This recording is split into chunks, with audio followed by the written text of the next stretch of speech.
আজকে একটা সালাদ করতেছে, শসা আছে, তারপরে ক্যাপসিকাম আছে, তারপরে আরও দিবে, এগুলো আরও মিক্স করতেছে। তারপরে এখানে বাংলাদেশি খাবার পাক হইতেছে, করলা ভাজি। ও করলা ভাজি সুন্দর হইব। তারপরে এখানে লাহাম বিরিয়ানি, লাহাম মজবুজ করতেছে, আরবিয়ান খাবার। এই যে দেখেন আরবিয়ান খাবার, এই যে লাহাম, এই যে লাহাম দেখেন কত সুন্দর।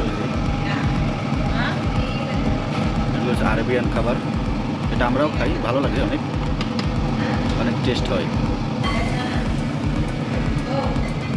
এই যে সব মিক্স করে এখন এটাকে সুন্দর একটা সালাদ বানাবে, অনেক টেস্ট হবে।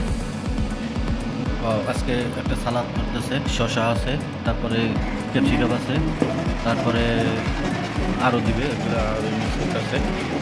তারপরে এখানে বাংলাদেশি খাবার পাক হইতেছে, করলা ভাজি। ও করলা ভাজি সুন্দর হইব।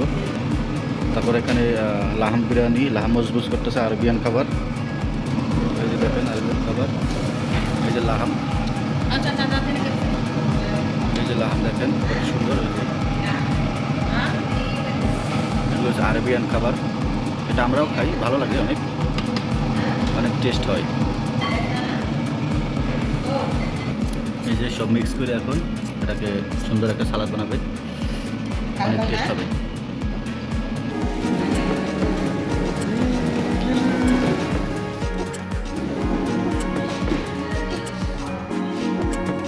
লুলু